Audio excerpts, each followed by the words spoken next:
ഉദ്ദേശം നമുക്ക് മനസ്സിലായില്ലല്ലോ. അവനെ കണ്ടാ തന്നെ അറിഞ്ഞൂടെ കള്ളൻ. നിങ്ങൾക്കങ്ങനെ തോന്നിട്ട് എന്താ എന്നോട് പറയാത്തത്?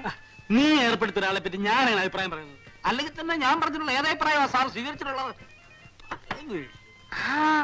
അയാളാണ് ആ കൃത്യനിഷ്ഠക്കാരൻ. കൃത്യസമയത്തിന് വരും. മാസം അകത്തോട്ട് എങ്ങനെ വിളിച്ചിരുന്നട്ടെ. ആ കാട്ടുകളിൽ എന്താ പറയുന്നത് നമുക്കൊന്നും അറിയണമല്ലോ. ഞാനും മാറി നിൽക്കാം. എന്നെ വെറുതെ സംശയിക്കണ്ട. നിങ്ങൾ എന്തിനാ പേടിക്കുന്നത്? അവന്റെ ഇത് പെറ്റ് വെച്ചിട്ടുണ്ടോ? എന്തോന്ന് പറ്റ്?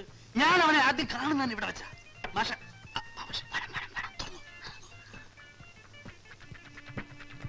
നമസ്തേ മാസ്റ്റർ ജി. ആയിയേ ബൈഠിയേ. എനിക്ക് നല്ല സുഖമില്ല. ഇന്ന് ക്ലാസ് എടുക്കാൻ കുറച്ച് ബുദ്ധിമുട്ടായിരിക്കും. അതോ അവിടെ ചെന്നപ്പോ ആളെ കണ്ടില്ലേ? ആരെ? അത് പോട്ടെ. സാറിന്റെ വല്യച്ഛൻ എങ്ങനെ ഇരിക്കുന്നു? വല്യച്ഛൻ? ആ ഉത്തർപ്രദേശുകാരൻ വല്യച്ഛൻ. ഓ, ഉത്തർപ്രദേശ് വല്യച്ഛൻ. അദ്ദേഹം മരിച്ചുപോയല്ലോ. അമ്മാവൻ അമ്മാവൻ. അദ്ദേഹത്തെ കണ്ടിട്ട് ഒത്തിരി നാളായി. സാറിന്റെ വീട്ടിൽ ആർക്കോ സ്മോൾ പോക്സ് ആണെന്നോ ചാവാൻ കിടക്കുന്നെന്നോ? സ്മോൾ പോക്സ് ഇല്ല. സത്യം പറ, താൻ ആരാ? എന്തുദ്ദേശിച്ച ഈ വേഷം കെട്ടിവിടെ വന്നത്? മേഡം, എന്ത് പറ്റി? ചോദിച്ചതിന് മറുപടി പറഞ്ഞില്ലേ ഇപ്പൊ ഞാൻ പോലീസ് പിടിച്ചു കൊടുക്കും. മേഡം, അതിന് ഞാനിവിടെ മോഷ്ടിക്കാൻ വന്നതല്ലോ. ഇവിടെ പഠിപ്പിക്കാൻ വന്ന മാസിനെ വിളിച്ചോണ്ട് പോയി നീ പഠിച്ചിട്ട് അത് ഇവിടെ വന്ന് ശ്രദ്ധിക്കേണ്ട കാര്യം എന്തെന്നാ ഞാൻ ചോദിക്കുന്നത്. ആര് പറഞ്ഞു? ഭഗവാനെ, ഇതെന്തൊരു ലോകം, എന്തൊരു നുണ. നീ മേഘന്റെ മോനാണെന്ന് പറഞ്ഞില്ലടാ. എനിക്ക് സ്മോൾ പോക്സ് എന്ന് പറഞ്ഞില്ലടാ. ഇല്ല, ഞാൻ പറഞ്ഞില്ല. ഞാൻ അങ്ങനെ പറഞ്ഞതായി ഏത് തെണ്ടിയാണ് നേരത്തോട് പറഞ്ഞത്? ഞാൻ തന്നെ ആ തെണ്ടി. അടിച്ച് നിന്റെ കരണക്കുറ്റിയും പൊട്ടിച്ചോളൂ. ഓ, തന്നെ ഇവിടെ കെട്ടിയെടുത്തിട്ടുണ്ടല്ലേ? തന്നെ ഞാൻ പുറത്ത് വെച്ച് കണ്ടോളാം. അന്ന് നിന്റെ ജാവമായിരിക്കും. കൊല്ലും ഞാൻ. നീ എന്റെ സ്റ്റുഡന്റിന് മുമ്പ് വെച്ച് എന്നെ അവമാനിക്കല്ലേ മേഡം? അയ്യോ മേഡം, ഇനി ഈ റോഡിൽ നിന്നെ കണ്ടുപോരുത്. ഭഗവാനെ, ഞാൻ ഒരു കള്ളന്മാര്. ഇപ്പൊ മനസ്സിലായോ ഓരോരുത്തന്മാരുടെ തനിനിറം? വീട്ടിലുള്ള ആണുങ്ങളോട് ആലോചിക്കാതെ ഓരോരോ തോന്നിവാസങ്ങൾ കാണിച്ചാല് നാട്ടിലുള്ള കള്ളന്മാർ കയറി വീട് ഭരിക്കും. മനസ്സിലായോ? അറിയാതെ ഒരു അബദ്ധം പറ്റിപ്പോയി. ഇനി അതും പറഞ്ഞോണ്ട് കൈ ഭരിക്കാൻ വരരുത്, പറഞ്ഞേക്കാം.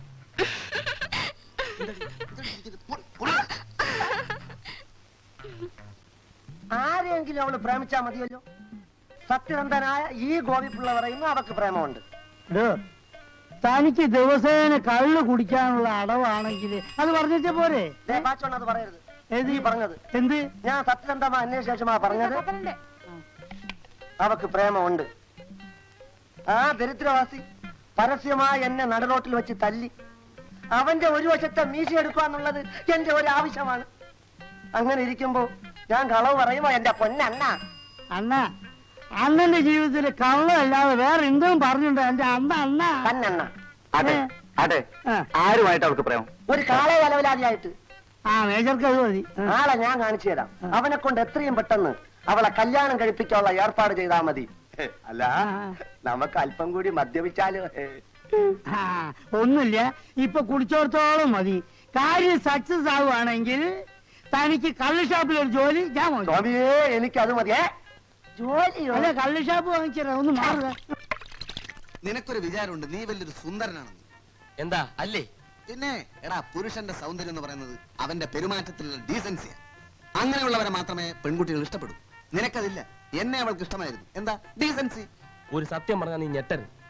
നിന്നെ അവൾക്ക് അറപ്പായിരുന്നു. പിന്നെ രണ്ടുപേർക്കും പണ്ടേ നമ്മുടെ സ്വല്പം ചോരുക്കുണ്ടല്ലോ. എന്ത് ചെയ്യാം, ഞാനൊരു സുന്ദരനായിപ്പോയി. അവൾ വീണു വീണില്ല എന്ന പരുവത്തിയായിരുന്നു.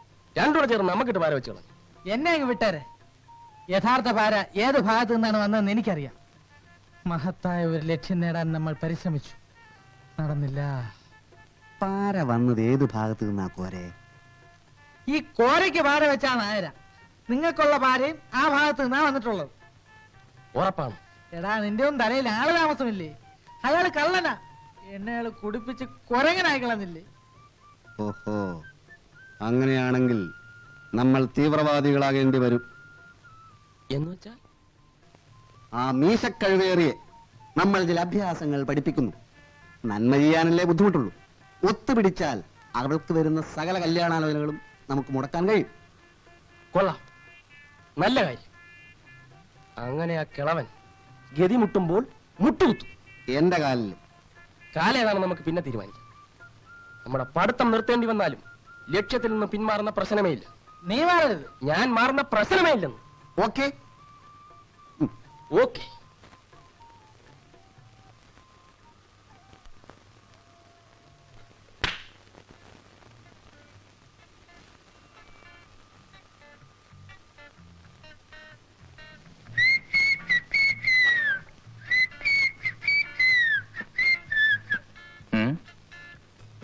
എന്താ എല്ലാരും ചുരുണ്ടുകൂടി കിടക്കുന്നത്? ആർക്കും ജോലിക്കൊന്നും പോണ്ടേ? ഞാൻ വിട്ട്. ഞാനും വിട്ടേ. എന്ത് പറ്റി? ഒത്തിരി ചെളി പറ്റി. എന്തിനാ കുഴിയണെന്ന്? അപ്പം തന്നാ പോരെ? അറിയാതെ ചോദിച്ചു പോയതാ, ക്ഷമിച്ചുകളാ. ചേടാ,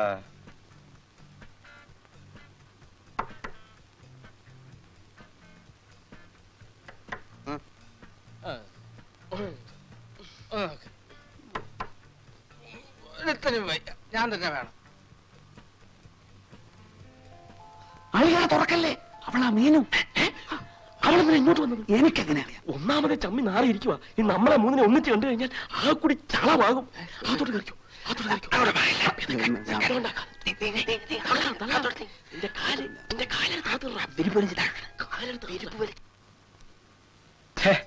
യവന്മാരെവിടെ പോയി? അല്ല, മീനുവോ? എന്താ മുന്നറിയിപ്പൊന്നും ഇല്ലാതെ? വീട്ടിൽ കാര്യങ്ങളെല്ലാം മുത്തശ്ശി ശരിയാക്കിയിട്ടുണ്ട്. ബന്ധം കൊള്ളാന്നുണ്ടെങ്കിൽ കല്യാണം ഉടനെ നടത്തണമെന്നാ മുത്തശ്ശൻ പറഞ്ഞത്. പിന്നെ അമ്മയ്ക്ക് പ്രേമനെ ഒന്ന് കണ്ടാൽ കൊള്ളാന്നുണ്ട്. നാളെ വീട്ടിലൊന്ന് വരാമോ? വരാം. പക്ഷേ അവിടുന്ന് ഈ വെട്ടുകത്തി, ഉലക്ക, വിറകുള്ളി ഇവയെല്ലാം ഇന്ന് രാത്രി തന്നെ എടുത്തൊന്ന് മാറ്റണം. ദാ ഈ ഷേപ്പ് മാറാതിരിക്കാനാണ്. അങ്ങനെയൊന്നും ഉണ്ടാവില്ല. അമ്മയ്ക്ക് ഇഷ്ടപ്പെടും. മോൾക്ക് ഇഷ്ടപ്പെട്ടോണ്ടാണോ? ഞാൻ പോണു. ഇതുവരെ വന്നിട്ട് എന്റെ കയ്യിൽ നിന്നൊന്നും വാങ്ങാതെ പോകുന്നത് ശരിയാണോ? അതിപ്പോ വേണ്ട, ഞാൻ പിന്നെ വാങ്ങിച്ചോളാവേ. എന്നാ ശരി, നാളെ വരണേ. ഓക്കെ.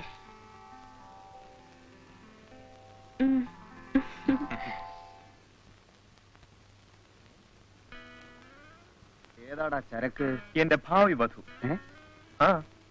അല്ല, നിങ്ങൾ എന്തിനാ ഒളിച്ചിരിക്കുന്നത്? വല്ല വീക്കും കിട്ടിയിട്ടുണ്ടോ? ഞങ്ങളെ പെണ്ണിന് അങ്ങോട്ട് കൊടുത്തിട്ടുണ്ട്. എന്തോ? നീ എന്തോന്നാ പറഞ്ഞത്? നീ ഈ പെണ്ണിനെ കല്യാണം കഴിക്കാൻ പോകുന്ന? നിനക്ക് ഈ നാട്ടിൽ വേറെ ഒരു പെണ്ണിനെ കിട്ടിയില്ലേ? ഇതിനെന്താ കുഴപ്പം? കുഴപ്പമൊന്നുമില്ല.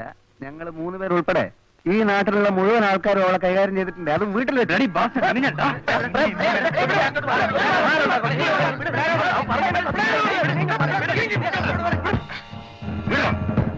മീനിനെ കുറിച്ച് എന്തെങ്കിലും പറഞ്ഞാൽ കൊന്നുപോയി ഞാൻ. നീ എന്തിനാ ചൂടാവുന്നത്? നിനക്ക് വിശ്വാസമില്ലെങ്കിൽ വേണ്ട. നീ ഞങ്ങളുടെ കൂട്ടുകാരന്. നിന്റെ ഭാര്യ എന്ന് പറഞ്ഞു കഴിഞ്ഞാൽ അത് ഞങ്ങളുടെ പെങ്ങളാ. ഒരു പെങ്ങളെ പറ്റി ആങ്ങളമാർ അനാവശ്യം പറയോ? തെളിവ് ചെയ്തു തരാം, എന്നിട്ട് വിശ്വസിച്ചാ മതി. അവളുടെ വീട്ടിലൊരു തന്തയുണ്ട്. അയാളാണ് ഇവളുടെ മാമ. പിന്നെ ചെവി കേട്ടുകൂടാത്ത ഒരു അപ്പൂപ്പൻ. എല്ലാം അറിയാം, ഒന്നും അറിയാത്ത പോലെ ഇരിക്കും. പിന്നെ തള്ള. അവരും പഴയ ഒരു കേസായിരുന്നു. അത്യാവശ്യത്തിന് വേണമെങ്കിൽ ഇപ്പോഴും കിട്ടും. പിന്നെ ഒരു ഗുസ്തിക്കാരനുണ്ട്, അയാളും പൊടി ഡാപ്പറ. ഇങ്ങനെയുള്ള സ്ഥലമാകുമ്പോ ഇത്തിരി തടിപിടിക്കൊള്ളാൻ വേണമല്ലോ, അതിന് നിർത്തിയിരിക്കുക. ഏതായാലും നാളെ നീ അവളുടെ വീട്ടിൽ പോകണം. അവിടുത്തെ ഓരോ മുറിയും ഓരോ മൂലയും എങ്ങനെ ഇരിക്കുമെന്ന് ഞങ്ങൾ പറഞ്ഞു തരാം. അവളുടെ ബെഡ്റൂം, ബാത്റൂം, അവൾ കിടക്കുന്ന കിടക്ക വിരിയുടെ നിറം എന്താണെന്ന് വരെ ഞങ്ങൾ പറഞ്ഞു.